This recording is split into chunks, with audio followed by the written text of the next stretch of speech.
জায়গায় যাচ্ছ, কিন্তু আমরা এখন তার প্রশ্নের জবাব কিছু কিছু জবাব প্রশ্ন হলো উড়ইটা, আবার উড়ইটা জবাবও আছে, যেরকম কথা ঠিক কিনা।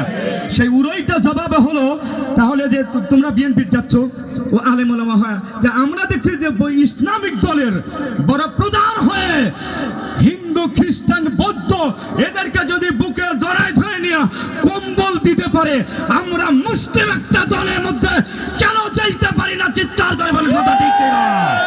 আর একটি দল আছে আমার বাংলার জন্য, ইসলামিক দল, খারাপ বলছি না, সেই ইসলামিক দল তাহলে একটি জায়গায় বৃহত্তম ক্ষমতা হিন্দুদের ক্ষমতা থাকার কারণে সেই জায়গার এমপি পদ হিসাবে মুসলিম দল হয়ে তাকে নমিনেশন দেওয়া হচ্ছে হিন্দুদের বেশি আবাস থাকার কারণে, যেরকম কথা ঠিক কিনা।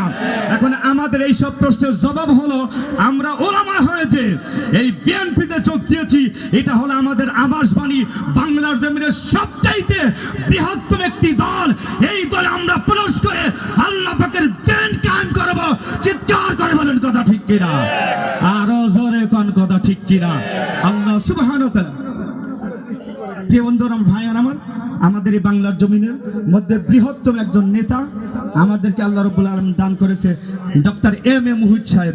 আমরা ডক্টর এম এ মুহিত সাহেবের হাতকে শক্তিশালী করে আগামী নির্বাচনে সঠিকভাবে ভোট দিয়ে তাকে যেন জয়যুক্ত পারি, আল্লাহ আমাদের কবুল করুক, সকলে গণ আমিন।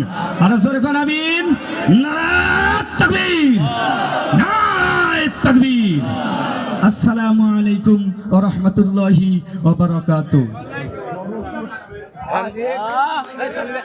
ধন্যবাদ আমাদের ওলামা দলের সম্মানিত রূপবাটি ইউনিয়নের সিনিয়র সহসভাপতি হাফেজ মাওলানা মোহাম্মদ নূর আলম সিদ্দিকীকে।